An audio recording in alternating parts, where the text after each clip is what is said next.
రాజకీయ పార్టీలో కొనసాగుతున్నప్పుడైనా ఒక రాజకీయాలలో ఉన్న ప్రజాసేవ చేయాలనుకునే ఎవరికైనా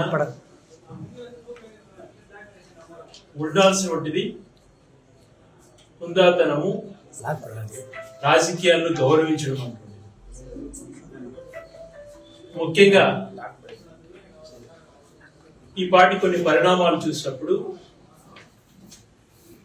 కొన్ని ప్రజాస్వామ్యపరంగా ప్రజలకు పూర్తి స్థాయిలో చేరలేకపోతున్నాయేమో అనేటువంటి అంశాలు అన్నటువంటి బాధ కలుగుతుంది. అందుకనే ఫోర్త్ పిల్లర్ అన్నటువంటి మీడియా ఇందులో మంచి అడుగు వేయాలి. వాస్తవాలను వాళ్ళు కూడా గమనించి వాస్తవం నిజాయితీ ఏదుందో దాన్ని ప్రజలకు దగ్గరగా చేర్చేటువంటి బాధ్యత సమాజంలో ఎక్కువగా మీడియా పైన బాధ్యత ఉంటుంది. ప్రజాప్రతినిధులకు అందరికీ కూడా బాధ్యత ఉంటుంది. ఎందుకు ఈ అంశాల్లో నేను ఒత్తిడి చేసి మాట్లాడుతున్నాను అని అంటే, ఈరోజు రాష్ట్రంలో కొన్ని విచిత్రమైనటువంటి పరిణామాలు జరుగుతున్నాయి. మేము అనుకున్నాం ఇవే జరుగుతాయి, ఇలానే చేస్తాం అన్నటువంటిది ప్రజాస్వామ్యంలో మంచిది కాదు. నిజంగా కొన్ని ఆశ్చర్యం కలుగుతున్నాయి ఈ సంవత్సరం అటువంటి ఈ అధికార పార్టీ పాలన చూసినప్పుడు. కొన్ని అంశాలు చూస్తాను, గమనిస్తున్నాను. ఈ మధ్యన పదే చంద్రబాబు నాయుడు గారు గేమ్ చేంజర్ రాష్ట్రానికి బనకచర్ల అన్నటువంటి మాట మాట్లాడారు. ఆ గేమ్ చేంజర్ అన్నటువంటి వర్డ్ ఒక సినిమా వచ్చిన తర్వాత దాని ఫ్యాషన్ అయింది, ప్రతి ఒక్కరు ఆ పదం వాడటం. గేమ్ చేంజర్ అంటే ఏంది, దీనివల్ల ప్రజలకు ఏమేం జరుగుతుంది అనేటువంటి చెప్పేటువంటి ఆలోచన మాట్లాడే నాయకులకు లేదు. ఏదో పదం బాగుంది కదా గేమ్ చేంజర్ అని మాట్లాడుతున్నారు. ఇక్కడ స్థానికంగా ఉన్నటువంటి నివసించేటువంటి ఆంధ్ర రాష్ట్రంలో భాగమైనటువంటి మన ప్రాంతం వాళ్ళు కూడా ప్రతి ఒక్క అంశాన్ని క్షుణ్ణంగా పరిశీలన చేసేటువంటి ఆలోచన రావాలి ప్రజలకి. రాజధాని నిర్మిస్తున్నానో కాదనలేని అంశం, చేయాలి, అందరూ సహకరించాలి. 1,00,000 కోట్లు 4 బిల్డింగుల కోసం వెచ్చిస్తున్నా అంటున్నావు, కొంచెం బాధ కలిగే అంశం. అప్పేమో రాష్ట్రం పైన అంతా పెట్టి రాష్ట్రం పైన అప్పు తీసుకుంటావు. ఈ 1,00,000 కోట్లకు వడ్డీ ప్రతి నెల అత్యంత భారంగా 10,000 కోట్లు వడ్డీ కట్టాల్సి వస్తుంది. ఇది రాష్ట్రంలో అందరికీ కూడా భారం పడుతుంది. మరి ఒక్కొక్క బిల్డింగ్ కు అంతంత కాస్ట్ తో కట్టడమా అన్నటువంటిది ప్రశ్నించాల్సినటువంటి సమయం ఆసన్నమైతోంది. 4,500 రూపాయలు అడుగుతూ 5 స్టార్ ఫెసిలిటీస్ తో ల్యాండ్ ఇచ్చిన తర్వాత కట్టేటువంటి పరిస్థితి ఉంటుంది. విచిత్రంగా 12,000 నుంచి 15,000 రూపాయల మధ్య రేటుతో టెండర్లు ఫిక్స్ చేసిన పరిస్థితి రాజధానిలో బిల్డింగ్లు కలిగి. ఎంత ప్రజాధనం వృధా అవుతుంది. రాజధానికి వ్యతిరేకం కాదు, కట్టాలి. ఆ పేరుతో ఆ సెంటిమెంట్ ను ఉపయోగించుకొని ఈ రకమైనటువంటి దోపిడీ చేయడం కరెక్టా? ఒక్కసారి ఆలోచన చేయమంటున్నా.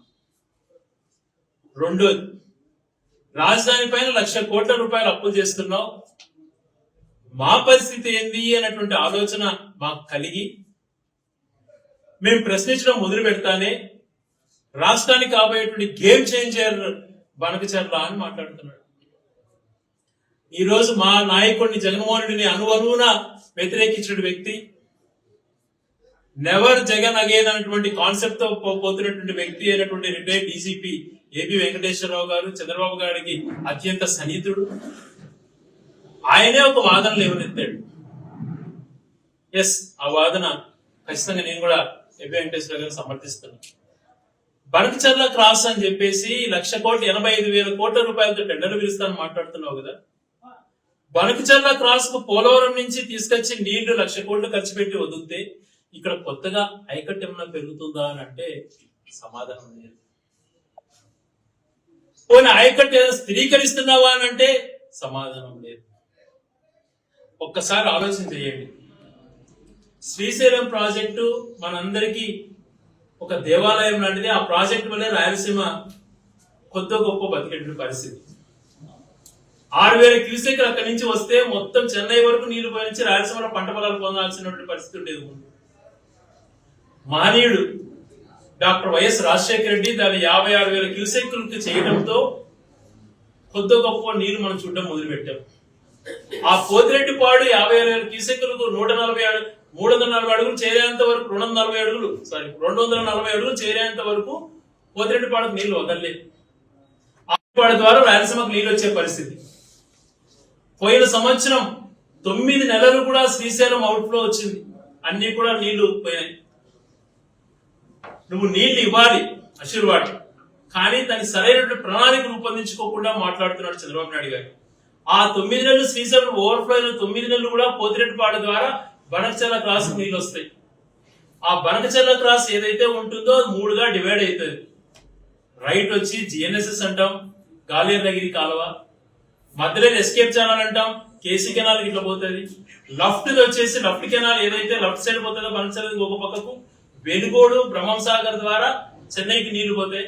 అన్ని అల్టిమేట్ గా జిఎన్ఎస్ఎస్ కానీ సెంటర్ లో వచ్చే ఎస్కేప్ ఛానల్ ద్వారా కానీ లెఫ్ట్ లో వెలుగోడు బ్రహ్మసాగర్ నుంచి పోయే నీళ్ళు అన్ని కూడా ఫైనల్ గా సోమశిల కలిసి కన్నడేరు కలిసి ఉండి రిజర్వాయర్ అయిపోయి చెన్నైకి నీళ్లు పోతాయి. ఇది జరుగుతున్నటువంటి ప్రక్రియ. ఈ జిఎన్ఎస్ఎస్ రైట్ లో ఏదైతే ఉందో దీన్ని పెద్దగా ఎగ్జిక్యూట్ చేసి గోరకల్ రిజర్వాయర్ 7 టీఎంసీలతో కట్టి, గోరకల్ తర్వాత అవుకు రిజర్వాయర్ 4 టీఎంసీలతో కట్టి, అవుకు నుంచి గెండికోటని 20 టీఎంసీలకు పెంచి ఆ అవుకులో టన్నల్ ఏర్పాటు చేసి దాన్ని కూడా గెండికోట మొట్టమొదటిసారిగా 20 టీఎంసీలు అక్కడ స్టోరేజ్ చేసి గెండికోట నుంచి మైలవరం పోయి మైలవరం నుంచి మళ్ళీ పెన్నా నదిలో నీళ్లు కలిసేటువంటి పరిస్థితి జిఎన్ఎస్ఎస్. అంటే గెండికోట దాటిన తర్వాత వామికోట రిజర్వాయర్, సర్వరాసాగర్ రిజర్వాయర్ వస్తాయి. దాన్ని స్థిరీకరించాలా. ఇంకొకటి హెచ్ఎన్ఎస్ఎస్ పోతే ఆ పక్క మల్లెల దగ్గర నుంచి లిఫ్ట్ చేస్తే కర్నూలులో మిట్ట ప్రాంతాలు, అనంతపూర్ మిట్ట ప్రాంతాలు చేరుకొని దాటుకొని మన ప్రాంతానికి రావట్లేదన్న ఉద్దేశంతో గండికోటలో 20 టీఎంసీలు ఉంటాయి కదా, దానిని ఒక 4 టీఎంసీలో 3 టీఎంసీలో వెలుగలు ప్రాజెక్టు తెచ్చుకుంటే ఈ ప్రాంతాన్ని సస్యశ్యామలం చేసే ఉద్దేశంతో ఒక గొప్ప ప్రాజెక్టు రూపకల్పన సొంతంగా నేను ఆలోచన చేసుకుని ఇంజనీర్లకు దాని ఉద్దేశాన్ని తెలియజేసి గౌరవ అవినాష్ రెడ్డి గారిని పట్టుకొని మిథున్ రెడ్డి గారికి ఎక్స్ప్లెయిన్ చేసి జగన్ గారి దగ్గరికి తీసుకెళ్లి దాని టెండర్లు పిలిపించి 45% దాకా వర్క్ కంప్లీట్ చేసే బాధ్యత తీసుకొని చేశాను. ఆ ప్రాజెక్టు ద్వారా వచ్చేటువంటి ఆయకట్టు స్థిరీకరణ పడుతుంది. ఆ ప్రాజెక్ట్ ని చేయండి అని అంటే ఇంతవరకు దాని గురించి మాట్లాడట్లేదు. ఆ ప్రాజెక్ట్ గెండికోట నుంచి నీళ్లు వదులుతానే గెండికోట నుంచి ఒక సబ్సిడీ కెనాల్ ద్వారా ఇట్లా ఒక టనల్ నుంచి వచ్చి ఏదైతే మనము కాలేటి వాగు చక్రాపేటలో ఒక చెరువు ఉన్నదో దాన్ని ఒక టీఎంసీ కెపాసిటీ పెంచి కాలేటి వాగు నుంచి లక్కిడిపల్లి రామాపురం చెరువులకు నీళ్లు ఇచ్చి దాని నుంచి వెలిగలకు పంప్ చేసుకుంటే వెలిగల్లో పాపాగ్ని ఎప్పుడు కూడా పెద్దగా ఫ్లో కాదు కదా, ఎప్పుడో పుణ్యానికో పుష్కరానికో ఒకసారి నీళ్ళు వచ్చే పరిస్థితి ఉంటుంది. ఈ నీళ్ళు అష్యూర్గా చేసుకోవచ్చు కదా. ఆ వెలుగులు ప్రాజెక్ట్ నుంచి ఇట్లా దాదాపుగా ఇక్కడి వరకు మన కంచారం గడ్డికి తీసుకొచ్చి గొల్లదేవుడి చెరువులు ఇట్లా నింపుకుందామని, అటుపక్క మెట్ట ప్రాంతాలైనటువంటి ప్రాంతాలు ఏవైతే ఉన్నాయో గోరాన్ చెరువు, అరవీడు, నూలివీడు ఇట్లాంటి ప్రాంతాలకు నీళ్ళు ఇవ్వాలని, అలాగే ఏదో ఇట్లనే జిఎన్ఎస్ఎస్ కాలువ ద్వారా వెలుగు నుంచి నీళ్లు పోతే చిన్నమడం నుంచి ఒక 3 లిఫ్ట్ గా పెట్టి బెస్తపల్లి చెరువులు ఇట్లా అన్ని చెరువులకు పోయేటట్టుగా 33 చెరువులు పోయేటట్టుగా దాని ప్రణాళిక రూపొందించి వర్క్ స్టార్ట్ చేయించాం. ఎస్, మేము 5 నెలలు చేయలేకపోయినాం, కష్టపడ్డా. చేయాలంటే ప్రణాళిక రూపొందించా, డిజైన్స్ అప్రూవ్ చేయించా, టెండర్లు అప్రూవ్ చేయించా, ఫైనల్ గా వర్క్ స్టార్ట్ చేయించా. కరోనా పరిస్థితి 2 సంవత్సరాలు వేస్ట్ అవడంతో అది కాలేదు. అటువంటి ప్రాజెక్ట్స్ పైన దృష్టి పెట్టి ముందు ఏవైతే పెండింగ్ ప్రాజెక్ట్స్ ఉన్నాయో ఇవన్నీ కంప్లీట్ చేద్దాం అనేటువంటి ఆలోచన లేకుండా కేవలం ఆ నీళ్ళు తీసుకొచ్చి బనకచర్ల రాసి శ్రీశైలం నుంచి వచ్చేది అవే నీళ్ళే కదా, కొత్తగా ఆయకట్టు స్థిరీకరణ కాలేదు. మళ్ళీ ఎందుకు 1,00,000 కోట్లతో గేమ్ చేంజర్ అయిపోతుంది అంటున్నావు? ఎవరిని మోసపుచ్చడానికి, ఎవరిని ఏం చేయడానికి? ఈ పదం ఖచ్చితంగా అతను అడిగాడు వెంకటేశ్వరరావు గారు. అందుకనే నేను కూడా ఆయన ఆ వర్షంలో ఖచ్చితంగా కరెక్టే. మోసపుచ్చుతున్నావు. ఒక 5,000 కోట్లు 10,000 ముందు రాయలసీమ లిఫ్ట్ ఇరిగేషన్ ఏదైతే టేకప్ చేసామో దాదాపు 700 కోట్లు ఖర్చు పెట్టామో ఆ ప్రాజెక్ట్ ఫస్ట్ కంప్లీట్ చేసేసి ఈ పెండింగ్ ప్రాజెక్ట్స్ అన్ని కంప్లీట్ చేసేసి జిఎన్ఎస్ఎస్ టైల్ ఎండ్ వరకు పోవాలి.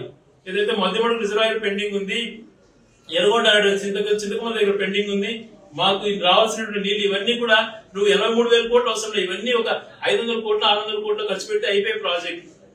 ప్లస్ నా కృషి నేను చేశాను. కానీ అప్పుడు కుప్పంకి ఏదో నీళ్ళు ఇవ్వాలని అర్జెన్సీతో పనిచేసరి చిన్న కేటాయింపులు జరిగేటప్పుడు అయిపోయినండి. నా ప్రయత్నం అయితే ఆఫీసర్ల దగ్గర ప్రతిరోజు గొడవ వినిపించుకున్నా, ఇది జరగాలి మా ప్రాంతానికి అని. ఈ వర్క్ అయితే ఇనిషియేట్ చేయించి మొదలు పెట్టించాను, కానీ కొంచెం డబ్బులు ఇప్పుడు హెచ్ఎన్ఎస్ఎస్ కేటాయించి అయిపోయానండి. కానీ పట్టుదలగా పనిచేశా. ఈ ఎక్కువ సంక్షేమాన్ని ఖర్చు పెట్టే దాంట్లో దీనికి కొంచెం డబ్బులు ఇవ్వలేక కొంచెం ఆలస్యమైంది. ఇప్పుడైనా కంప్లీట్ చేయండి. మీరు ఎట్లా 83,000 కోట్లతో రాయలసీమ గేమ్ చేంజ్ చేస్తూ ఉంటున్నారు కదా, చిన్న ఖర్చులు ఇవి పెట్టి ఇవి చేయాలని చెప్పి కోరుతున్నాను. కేవలం రాజధానిలో మీరు జరుగుతున్న అవినీతిని డైవర్ట్ చేయడం కోసం మనసెల్లా క్రాస్ అటువంటిది మాట్లాడుతున్నాం, పోలవరం నుంచి మనసెల్లా అన్నటువంటిది. ఇది చాలా తప్పుడు సంకేతం. ప్రజల్లో కూడా ఎంతసేపు ఆయన చెప్పేదేమో కరెక్ట్ ఏమో, విజనరీ ఏమో, అంత మోసం. మన జీవితాలు నాశనం అయిపోతాయి. మనం అవగాహన సంపాదించుకోవాలి, దీంట్లో పైన అవగాహన రావాలి. పరిణామాలు ఈ భవిష్యత్ తరాలకు ఏం నష్టం జరిగిపోతుంది, ఇది ఇలాగే అలసత్వం చేస్తే ఎంత నష్టం జరుగుతుంది అనేటువంటి ఎక్స్ప్లెయిన్ చేసే బాధ్యతలను తీసుకోవాలి అని అనుకుంటున్నాను. ఒక ప్రెస్ మీట్స్ పెట్టో, ఒక మీటింగ్లలోనో, రీల్స్ కోసమో, లేకపోతే సంచలనాల కోసమో దబిడి మాటలు మాట్లాడి మీసాలు తొడలు కొడితే ఎక్కువగా నాకు కూడా ఫాలోవర్స్ పెరుగుతారు, ఎక్కువగా చూస్తారు వ్యూవర్స్. కానీ దానిపైన దృష్టి పెట్టడం లే, దానిపైన పెట్టను. అట్లా పెడితే కూడా చాలా మంది లైక్ చేస్తారు. కానీ దానికంటే నా ఉద్దేశము ఇక్కడ ఈ ప్రాంతంలో ఉన్నటువంటి ప్రజలు కానీ, ఇక్కడ ఉన్నటువంటి యువతకు కానీ, ఇక్కడ ఉన్నటువంటి రైతులకు కానీ ఏ రకంగా మంచి చేయనటువంటి ఆలోచనతో మనం ఆలోచన చేసి భవిష్యత్ తరాలకు ఏం చేయగలుగుతున్నాం, ఏం నష్టం జరుగుతుంది అన్న దానిపైన దృష్టి పెట్టినప్పుడే మనం మనుషులం. తొడలు కొట్టి మీసాలు తిప్పి దబిడి మాటలు మాట్లాడి పాపం అది కూడా మేమేం చేయలేం. అది మీరైనా అది చేయాల్సింది. అది పంపిస్తేనే 10 మంది చూస్తారు, లేకపోతే మీ పైనుంచి వార్తలు తీసుకుంటారు. అది లేకపోతే ఇంత నష్టం జరుగుతుందబ్బా ఈ బనకచెర్ల క్రాస్ గురించి, ఆయన చంద్రబాబు నాయుడు గారు 1,00,000 కోట్ల అవినీతి జరుగుతుంది అని నేను మాట్లాడితే మీరు ఎంత చెప్పినా పంపారు. దీన్ని ఇంకో రకంగా బూత్ మాటలతో పొడవ మాట్లాడితే ఎక్కువగా పోతాయి వార్తలు. ఏం చేయమంటాం, అది మేము నేర్చుకోవాలా. ఆయన నేర్చుకోము, దాంట్లో కోసం పోతాయని చెప్పి దాని గురించి మాట్లాడాలి. మాకు ఏదైతే ఈ ప్రాంతానికి అవసరమో, ఏదైతే ప్రజాప్రతినిధిగా నేను అడగాలనుకునే దాన్ని సూటిగా అడగాలనుకుంటున్నానో దాన్ని అయితే ఖచ్చితంగా అడుగుతా. అధికారంలో ఉన్నటువంటి టైంలో ఏం చేయాలి, ఎలా చేయాలి అటువంటి పరిగెడతాం. ప్రతిపక్షంలో ఉన్నప్పుడు ప్రతిపక్షం వాళ్ళు ఏం చేయాలి అని వాళ్ళు చేసేటువంటి తప్పును ప్రశ్నిస్తాం. ఇంతవరకు చేస్తాం, అది బాధ్యత, అది రాజకీయ నాయకుల లక్ష్యం. దీనిపైన పూర్తిగా ప్రతి ఒక్కరు చదువుకున్నటువంటి వాళ్ళు, ఉద్యోగస్తులు, ఈ ప్రాంతంలో బతికేటువంటి మనుషులందరూ కూడా ఆలోచన చేయాలి. ఎందుకోసం ఆ ప్రాజెక్టు నేను టేకప్ చేసినప్పుడు జగన్మోహన్ గారికి శంకుస్థాపన చేయించి వర్క్ స్టార్ట్ చేయించాను. ఆ ప్రాజెక్టులు కొనసాగిస్తే ఎంత మంచి జరుగుతుంది ఈ ప్రాంతానికి అనేటువంటిది అవగాహన తెచ్చుకోవాలి. కొత్తగా ఈ మధ్య చూస్తున్నాం, రాజధానిలో ఇంత అవినీతిని కూడా నిజంగా ప్రశ్నించాల్సిన సమయం ఉంది. 4,500 అడుగు 4,500 రూపాయలతో స్థలం ఫ్రీ ఇచ్చిన తర్వాత 5 star hotels type of facilities కట్టచ్చు అంటున్నాం. ఇంకొక 500 పెంచుకున్నా, ఒక 1000 పెంచుకుంటే 7 స్టార్ స్టాండర్డ్స్ ఇవ్వచ్చు. అంటే మొత్తం Italian marbles, high grade Italian styles, బ్రహ్మాండమైనటువంటి దాంతో కట్టచ్చు. ఇది 5,000తో, 5,500, 6,000తో. అట్లాంటి 12,000 నుంచి 15,000 ఎవరు సొంతకు తింటున్నారు అబ్బా? ఏంది దోపిడీ? మొబిలైజేషన్ అడ్వాన్స్ ఒక మంచి ఉద్దేశంతోనే కాంట్రాక్ట్ వర్క్ చేస్తే ఇవ్వాలన్నది పెట్టాడు. ఆ జీవో క్యాన్సిల్ చేసేసాడు. 40,000 కోట్లు ఫస్ట్ ఫేజ్ టెండర్ పిలిచారు, 10% మొబిలైజేషన్ అడ్వాన్స్ అని చెప్పి 4,000 కోట్లు ఇచ్చారు. 4,000 కోట్లు నైట్ లాగేసుకున్నారు లంచగొండ. ఏం చేస్తున్నారు ఈ రాష్ట్రాన్ని? 4 ప్రశ్నలు రాష్ట్ర ప్రజలకు జగన్మోహన్ రెడ్డి గారు క్లియర్ గా అడిగారు, దాని గురించి సమాధానం చెప్పలేదు. రాష్ట్రాన్ని అప్పుల పాలు చేశాడు జగన్మోహన్ రెడ్డి గారు అన్నారు. జగన్మోహన్ రెడ్డి గారు ఎంత అప్పు చేసింది విత్ రికార్డ్స్, సెంట్రల్ గవర్నమెంట్ ఇచ్చినటువంటి ప్రెజెంటేషన్స్, ఈ రాష్ట్రానికి సంబంధించిన అప్పుల వాళ్ళు లిస్ట్ ఇచ్చారు. నువ్వు ఒక్క సంవత్సరంలోనే ఏమీ చేయకుండా జగన్మోహన్ రెడ్డి గారు 5 సంవత్సరాలు చేసిన అప్పులు ఒక్క సంవత్సరంలో 44.5% నువ్వు అప్పులు చేశావు కదా, ఏం చేసావు అని ప్రశ్నిస్తే ఎదురుదాడి చేస్తావు. 5 సంవత్సరం ఒక్క సంక్షేమ పథకం మొట్టమొదటి సంవత్సరం ఇవ్వలేదు.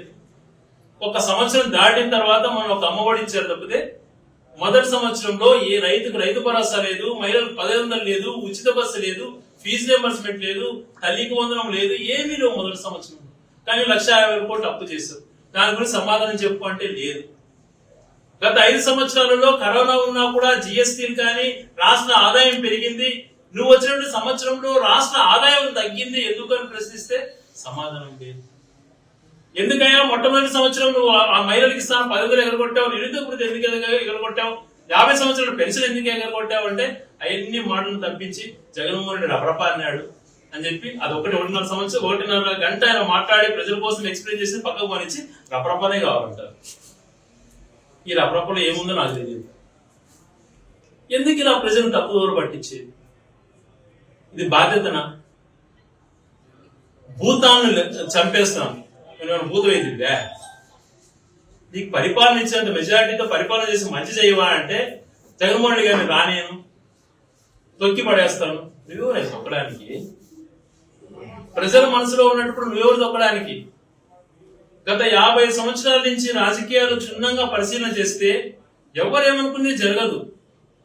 77లో ఇందిరాగాంధీ గారిని స్వయాన బ్రహ్మానంద రెడ్డి గారు ముఖ్యమంత్రి గారిని ఏఐసిసి ప్రెసిడెంట్ అయిన తర్వాత ఇందిరాగాంధీని సస్పెండ్ చేశాడు ఆయన, ఆ పెద్ద మనిషి బ్రహ్మానంద రెడ్డి గారు. ఇందిరాగాంధీ 78లో పోటీ చేసినప్పుడు అభ్యర్థులు దొరకలా, ఇందిరాగాంధీ ఎత్తిపోయే రాష్ట్రంలో అన్నారు.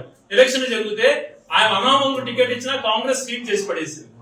ఎవరు లేరు ఇందిరాగాంధీ పక్కన మాట్లాడారు. 77లో ఇందిరాగాంధీ స్వీప్ చేసిన మళ్ళీ ఎవరైతే అప్పుడు కాంగ్రెస్ వదిలి ఇందిరాగాంధీ వదిలిపోయినారో అందరూ పార్టీలో చేరారు. కాంగ్రెస్ లో ఎన్టీ రామారావు వచ్చారు 82లో. ఇక్కడేమో కాంగ్రెస్ అంతా ఒకటి అయిపోయింది. సినిమాకి యాడ్ గెలుస్తాడండి. 83లో ఎన్టీ రామారావు కొట్టేసినాడు. ఎన్టీ రామారావు గారు పిలిపిస్తే అక్కడేమో ఇందిరాగాంధీ చనిపోయింది, దేశవ్యాప్తంగా సానుభూతులు ఉన్నాయి, కాంగ్రెస్ వస్తుంది అన్నారు. ఇక్కడ రామారావు గారు గెలిచారు. రామారావు గారు గెలిచి తిరుగులేని మండల వ్యవస్థ పెట్టాడు, బ్రహ్మాండమైనటువంటి అన్ని చేశాడు. పేద ప్రజలకు 89లో తిరుగులేదు అనుకున్నాడు. 89లో చరిత్రలో ఎప్పుడు లేనుగా కాంగ్రెస్ గెలిచారు. 93లో లక్ష్మీపార్టీని పెళ్లి చేసుకున్నాక ఎన్టీ రామారావు అయిపోయినాక పైసలు అండి. 94లో ఎన్టీ రామారావు గారు స్వీప్ చేశారు. 99లో చంద్రబాబు నాయుడు గారు ఎన్టీ రామారావు గారు దించేశారు. ఈనాడు గెలుస్తాడు, ఎన్టీ రామారావు వెనపోటు పడిచారు. 99లో చంద్రబాబు నాయుడు గారు గెలిచారు. గెలిచిన తర్వాత అద్భుతమైనటువంటి హైటెక్ ముఖ్యమంత్రిని నేను చేతులు తుఫాను తోసేస్తానని మాట చెప్తాడు చంద్రబాబు నాయుడు గారు. రాజశేఖర్ గారి దెబ్బకు 2004లో ఓడిపోయింది. 2009లో మహాకూటమిని అన్ని పార్టీలు ఏర్పాటు చేసి రాజశేఖర్ గారికి ఉపయోగిస్తే ఒంటరిగా ఆయన గెలిచారు. తెలుస్తుందని చనిపోయాడు. తర్వాత రాష్ట్రం చీలిపోయా, ఇలా రైతులను మాకు చెప్పకపోయా. రాజశేఖర్ 2014లో చంద్రబాబు గారు గెలిచారు. చంద్రబాబు గారు గెలిచి అత్యంత విజనరీ 19లో 85% ఆయన సాటిస్ఫాక్టరీ రేట్ ఉంది అని మాట్లాడుతున్నాడు. చూస్తే 19లో ఆయన చిత్తుగా ఓడిపోయారు. 24లో జగన్మోహన్ రెడ్డి గారు ప్రజలకు అందరికీ సంక్షేమం ఇచ్చాను, ప్రతి ఇంటికి మేలు చేశాను, నాకు తిరిగి ఉండదనే 24లో జగన్మోహన్ రెడ్డి గారు ఓడిపోయారు. అంటే రాజకీయాలలో ఏ ఒక్కరినొకరు అంతం చేసేస్తామంటే కుదరదు. ప్రజాస్వామ్యం ఇది. ఒక్కోసారి అవకాశం ప్రజల చేతిలో ఉంటుంది. ప్రజలు ఎవరికి వాళ్ళని వాళ్ళ ఆలోచన చేస్తారు. వీళ్ళని తొక్కేస్తాను, వాళ్ళని సమాధి చేస్తానంటే ఎవరయ్యా మీరు? ఏం చెప్తారు సమాధిలో? సమాధం చేస్తారా మీరు? ఒకసారి 50 ఏళ్ళ చరిత్ర చూడండి, ఒకసారి ఏమేమి ఉందో క్షుణ్ణంగా చరిత్ర తెలుసుకోండబ్బా. ఎమర్జెన్సీని అత్యద్భుతంగా ఖండిస్తున్న చంద్రబాబు నాయుడు గారు ఏదో ఈయన పెద్ద ప్రజాసభగా మాట్లాడుతున్నాడు. ఆ ఎమర్జెన్సీ టైంలో కాంగ్రెస్ నాయకుడు మన నెక్స్ట్ ఎలక్షన్ జరిగితే 77 ఎమర్జెన్సీ పోయినా 78 కాంగ్రెస్ ఆన్సర్ లేదు. ఇటు అడవులంతా రాజకీయాలు చేసి మాట్లాడుతుంటే ఏదో విమర్శ చేస్తా అంటే నవ్వు వస్తుంటది. ఒకసారి ప్రతి ఒక్కటి కూడా మాట్లాడేటప్పుడు 10 సార్లు ఆలోచన చేసుకోవాలి. ఓడి జాగ్రత్తగా ఉండాలి. మనం మాట్లాడే ప్రతి మాట అవగాహనతో ప్రజలకు మేలు జరిగే విధంగా ఆలోచనలు పెట్టుకోవాలి. అలా కాకుండా ఏది పడితే ఏది మాట్లాడడం అంటే సమంజసం కాదు. ఈరోజు నా ఆవేదన ఎందుకు చెప్తున్నాను అంటే స్థానికంగా ఇక్కడ ప్రాంతాల వాసులు కూడా గమనించుకోవాలి. ఏం నష్టం జరగబోతోంది. సంపద సృష్టిస్తే అమరావతి కంటే సంపద సృష్టిస్తానంటాడు. ఒకటి అడుగుతున్నా చంద్రబాబు నాయుడు గారు, ఈరోజు నేను ఈ ప్రాంత శాసనసభ్యుని. మొదటిసారి నాకు అవకాశం కలిగించినప్పుడు ఈ ప్రాంతానికి గల్లా అరుణ్ కుమార్ గారు, అంతకుముందు రాజశేఖర రెడ్డి గారు ఒక జీవోని పట్టుకొని గల్లా అరుణ్ కుమార్ గారు పట్టుకొని 64 కోట్లతో మొత్తం 17 కిలోమీటర్ ల్యాండ్ ఎక్వేషన్, బ్రిడ్జెస్ అంతా కలిపి రింగ్ రోడ్ వేశాం. 15,000 నుంచి 20,000 కోట్ల వ్యాపారం జరిగింది రింగ్ రోడ్ చుట్టూ. ఇది ఈ ప్రాంతాలకు జరిగినటువంటి సంపద సృష్టి. ఇది సంపద సృష్టి అంటారు. మా ప్రాంతాలకు సృష్టించు, మా ప్రాంతాలకు చేయి. రెండోసారిగా ప్రజలు అవకాశం కల్పించినప్పుడు జిల్లా కేంద్రం చేశాం. ఆ జిల్లా కేంద్రం శ్రీకాంత్ రెడ్డి ఏం చేశాడు, సెంటర్ లో ఉంది అది ఇచ్చేసినారు అన్నారు. మరి సెంటర్ లో ఉండింది కదా, పార్లమెంట్ హెడ్ క్వార్టర్స్ ఎందుకు చేయలేదు రాయచోటినప్పుడు? అప్పుడు సెంటర్ లో ఉండింది కదా రాయచోటి, ఎందుకని ఆర్టీఓ ఆఫీసులో కలిసి చేయలేకపోయినారు? జిల్లా కేంద్రం చేసిన తర్వాత సరౌండెడ్ 40 కిలోమీటర్లు భూముల రేట్లు రెట్టింపైన. ఇది సంపద సృష్టి అంట. నేను 6,000 మందికి ఇల్లు ఇవ్వడం ఒక వరం అంట. ఎంఆర్ ఆఫీస్ ఎక్కువ ప్రాంతాన్ని కలెక్టర్ ఎస్పీ ఆఫీసులకు తీసుకెళ్లాము అంటే ఎస్ కృషి ఉంది అని చెప్తా. ఇవి చేయండి. ఇక్కడ మా ప్రాంతాలు కూడా చేయి. బనకచర్ల క్రాస్ గేమ్ చేంజర్ అయిపోతుంది. 1,00,000 కోట్లు ఇచ్చేస్తాను, ఇంకొక 1,00,000 కోట్లు అప్పు చేసి రాజధాని కడతానంటే మాకేం జరుగుతుంది?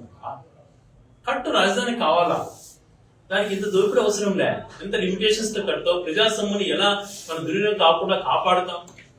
ప్రతి రూపాయి మనం తెచ్చేటువంటిది అంతా కూడా వడ్డీలకు తెచ్చేది, ప్రజలపైన భారం మోపేది. ఇప్పటి తరానికి కాకుండా రేపు తరాలకు కూడా ఈ వడ్డీ భారం పడుతుంది. దీనిపైన ఆలోచన చేయండి. సంపద సృష్టించి ఎంప్లాయ్మెంట్ ఇక్కడ సృష్టించి ఎంప్లాయ్మెంట్ సృష్టిస్తాను. ఏం సృష్టించారు? 1,40,000 ఒకటే దెబ్బకు జగన్మోహన్ రెడ్డి గారు ఉద్యోగాలు ఇచ్చారు. అధికారులు వచ్చి 2 నెలల్లో. నువ్వు ఎన్ని ఇచ్చావు ప్రభుత్వ ఉద్యోగాలు ఇప్పుడు దాకా? చెప్పు, దానికి సమాధానం చెప్పు.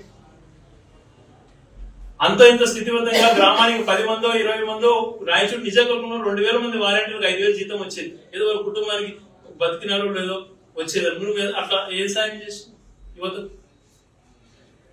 రేషన్ షాప్ డ్రైవర్లను తీసేసి అవుట్ సోర్సింగ్ ఉద్యోగాలు పెరిగేసి అందరినీ మోసం చెప్పినట్టు ఏది ఇవ్వకపోతాను.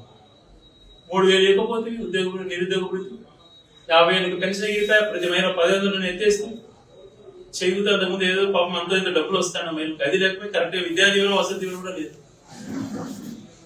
ఎంతసేపు మాటలు చెప్పుతా, అవతల వాళ్ళని కించపరుస్తా. ఇది కాదు ప్రజాస్వామ్యం అంటే. ప్రజాస్వామ్యం అంటే ఇచ్చినటువంటి అవకాశాన్ని ప్రతి నిమిషం సద్వినియోగం చేసుకొని ఏ రకంగా మేలు చేయగలుగుతాం. చరిత్రలో నిలబడ్డారు కొంతమంది నాయకులు ఆరోగ్యశ్రీ పెట్టి, కొన్ని లక్షల మంది ప్రాణాయువు కాపాడాడు. చరిత్ర సృష్టించారు కొంతమంది ఫీజు రియంబర్స్మెంట్ పెట్టి. డిగ్రీ కాదు కదా మేము కనీసం కాలేజీకి పోలేమనుకున్న వాళ్ళు డిగ్రీలు చదివారు, మెడిసిన్లు చేశారు. గొప్ప గొప్ప ఉద్యోగం. స్టన్ అయిన ఒక చోట ఒక పాస్పోర్ట్ ఆఫీసర్ నన్ను బయటకు వచ్చి పలకరించి, సార్ నేను ఫీజు రియంబర్స్మెంట్ వల్ల ఇంత గొప్ప వ్యక్తిని అయినాను, రాజశేఖర పుణ్యం ఉన్నప్పుడు ఇది కదా అట్లాంటి కదా కావాల్సింది అన్నటువంటి. ఒక రోడ్డు పైన పడిపోతే తోసేసిపోయే పరిస్థితుల్లో 108 ఉన్నది. పల్లెల్లో ఈ మారుమూల ప్రాంతాల్లో చిన్న జీప్ కోసం కూర్చోటి అడుగుల పరిస్థితులలో ఫోన్ కొడితే 2 నిమిషాల్లో 108 పోవాలంటే ఆలోచన. రైతులు పంట పండించుకోవడానికి గొప్ప వరంగా ఉచిత విద్యుత్. చరిత్ర నిలబడేటివి, ప్రజలకు ఉపయోగపడేటివి. ఎదురుదాడి చేయడం, తిట్టడం, చంపేస్తాను లేని ఏం తప్పు చేశారా? ఈ రోజు మీ చేతులలో ఉన్నాయి కదా పవర్స్ అంతా. ఇట్లే చేసి అనవసరమైనటువంటి కేసులు కదా. వాస్తవాలు ఓకే, ఈ భూములలో తప్పు చేసి ఈ భూములు పలానా వ్యక్తికి నష్టం జరిగి తీసుకుని న్యాయం చేద్దాం, మేము కూడా సహకరిస్తాం. నువ్వు అంటున్నావు సెక్రటేరియట్ కడతాను. ఎంత బిల్డింగ్ కడితే ఒక్కొక్క గ్రామంలో బిల్డింగ్ తో క్యాల్కులేట్ చేసుకుంటే 12,000 సచివాలయాలు కట్టారే. ఎక్కడికి అవంతా? అదంతా ఎంత కన్స్ట్రక్షన్? ఎవరికి ఉపయోగపడుతుంది? ప్రజలకు కదా. చేసిన మంచిని మేము చెప్పుకోలేక ఓడిపోయినాం. కానీ అది చంపేస్తానంటే ఎస్ మేము మంచి పనులు చేసాం. స్కూల్లో బ్రహ్మాండంగా అభివృద్ధి చేశాం. ఇంటింటికి కరప్షన్ లేకుండా సంక్షేమాన్ని అందించాం. మేనిఫెస్టోలో చెప్పింది ప్రతి ఒక్కటి అమలు చేశాం. ఉద్యోగాలు ఇచ్చాం, వ్యవస్థలే క్రియేట్ చేశాం, హాస్పిటల్స్ బ్రహ్మాండంగా చేశాం, వైద్యుల కొరత లేకుండా పోస్టులు నింపినాం. మీ యొక్క దుష్ప్రచారంతో మేము వెనకబడి ఉండొచ్చి మనం ఓడిపోయిండొచ్చు. కానీ అంత మాత్రాన మేము చంపేస్తాం సమాధులు కడతామంటే ప్రజాస్వామ్యంలో మంచి పద్ధతి కాదు. మాకు దక్కాల్సినటువంటిది రాయలసీమ ప్రాంతానికి ఏదైతే మేలు జరుగుతుందో ఇవి ఫస్ట్ టేకప్ చేయి. ఇక్కడ ఉన్నటువంటి ఏమో లా యూనివర్సిటీ ఎత్తుకుపోతుంది. దాని గురించి ఈరోజు ఎవరు మాట్లాడడం లే. ఎంత అన్యాయం చెప్పండి. లా యూనివర్సిటీ ఉంటే ఏం పాపం చేస్తారు? ఎందుకు తీసేయాలి? హైకోర్టు ఎందుకు ఎత్తేయాలి? రాయలసీమ లిఫ్ట్ ఇరిగేషన్ మీ కంట్రోల్లోనే ఈరోజు సెంట్రల్ నడుస్తుంది కదా. ఇదిలో నుండి క్లియరెన్స్ లేదని అనిపిస్తారా మీరు? మీకు ఇష్టం లేకపోతే ఇది మీరు చేసేట అన్యాయం కాదా? ఇవన్నీ ఆలోచన చేయమని ప్రభుత్వాన్ని కోరుతున్నా. ఒక మంచి ఉద్దేశంతో ఒక డెమోక్రటిక్ వేకి రండి. ఒక అంశాన్ని పట్టుకొని తప్పుదో పట్టించే పరిస్థితికి తీసుకురాకండి. ఏది అడుగుతున్నారు ప్రతిపక్షంగా, ఏది మీరు తప్పు చేస్తున్నారో ఒకసారి క్షుణ్ణంగా వెరిఫై చేసుకోండి, సరిదిద్దండి, మంచి చేయండి ప్రజలు. ఎన్ని అంశాలు కూడా ప్రతి ఒక్క వ్యక్తి గమనించుకోవాల్సిన అంశాలు. రాబో తరాల కోసం పనిచేసే వ్యక్తిత్వం రావాలి. డైలాగులతోనూ ఇంకొక దాంతోనూ విజిల్స్ కోసము దానికోసం కాదు మనం చేసేటువంటిది. ఒక మనిషి ప్రజాస్వామ్యంలో ఆ రోజు క్యూలో నిలబడి ఓటేస్తాడు, తనకు నచ్చిన వ్యక్తిని గెలిపించుకుంటాడు అని అంటే వాళ్ళు ఎంతో ఆశ పెట్టుకుంటారు. వాళ్ళ ఆశలకు ఒమ్ము కానియకుండా ఈ ప్రాంతానికి అవకాశం వచ్చినప్పుడు ఈ ప్రాంతాన్ని కూడా మిగతా ప్రాంతాలు ఏది వెనకబడిన ప్రాంతం కాదు, ఇది కూడా మిగిలిన ప్రాంతాలతో సమానం అనిపించుకునే విధంగా వీటిపైన అభివృద్ధి పైన దృష్టి పెట్టి అన్ని ప్రాంతాలు సమాంతరంగా అభివృద్ధి చేసినప్పుడే ప్రజాస్వామ్యం విజయం సాధిస్తుంది. కానీ ఇలాగా ప్రశ్నించే వాళ్ళపైన ఎదురుదాడులు చేసుకుంటా, వాళ్ళను డిఫేమ్ చేసుకుంటా, వాళ్ళని కట్టడి చేస్తాం, అంత చేస్తాం అనేటువంటి మాటలతో బెదిరిస్తూ ఇలాంటి చేయకండి అని చెప్పి ప్రభుత్వాన్ని కోరుతూ, ఇప్పటికైనా గౌరవ చంద్రబాబు నాయుడు గారు తన ఉద్దేశాన్ని మార్చుకోవాలి, తన భాషను మార్చుకోవాలి. ఎందుకు మీకు అంత ద్వేషంగా ఉంది జగన్మోహన్? అతని పని ప్రజాస్వామ్య పద్ధతిగా ప్రతిపక్ష అతనికి వచ్చి 40% ప్రశ్నిస్తాడు. అతను అడిగిన ప్రశ్నలకు సమాధానం చెప్పండి. ఆ సమాధానం చెప్పకుండా ఇటువంటి రీతిలో ఎవరించద్దు అని చెప్పి ప్రభుత్వాన్ని కోరుతూ, మేము చెప్పినటువంటి అంశాలను 1-2 సార్లు ప్రతి ఒక్కరూ కూడా దానిపైన గమనించి దానిపైన అధ్యయనం చేసి, నేను ఏదైనా తప్పు మాట్లాడితే నా తప్పును సరిదిద్దండి. నేను పూర్తిగా 1,00,000 కోట్లు ఖర్చు పెట్టేదో బలచలం క్లాస్ వద్దనడం ఏంటి ఉపయోగం? ముందు ఇక్కడ స్థిరీకరణ చేయకుండా, ఇక్కడ ప్రాజెక్ట్స్ అన్ని కంప్లీట్ చేయకుండా ఇలాంటి మభ్యపెట్టిన మాటలు వద్దు అని చెప్తున్నా. దీనిపైన ఏ సూచనలు ఇవ్వడానికైనా నేను సిద్ధంగా ఉంటా ఈ ప్రాంతం కోసం. ఒకవేళ నేను తప్పు మాట్లాడినటువంటిది మీరు కానీ గణగత సహా మీరు చెప్తే ఖచ్చితంగా నేను నా ఓట్స్ కూడా ఎన్నిక తీసుకుంటాను. కానీ ఇప్పటికైతే నా ఉద్దేశం 100% మోసం చేయడం కోసం, కాంట్రాక్ట్ కోసం, ఏదైతే రాజధానిలో 40,000 కోట్లు టెండర్లు పిలిచి 10% అడ్వాన్స్ మొబిలైజేషన్ అడ్వాన్స్ ఇచ్చి 10% లాక్కున్నారో, ఇవి కూడా 50,000 కోట్లు 60,000 కోట్లు అప్పులు అని చెప్పి టెండర్లు పిలిచి మొబిలైజేషన్ అడ్వాన్స్ కొట్టేసేసి తరతరాలు అది ఎప్పుడు 40 సంవత్సరాలకు 50 సంవత్సరాలకు పూర్తి చేయాల్సిన ప్రణాళిక రూపొందించుకొని దాన్ని కూడా దోచుకుంటారన్న ఉద్దేశం నాకైతే అర్థమైంది. ఇది తప్పని ముందుగా హెచ్చరిస్తాం.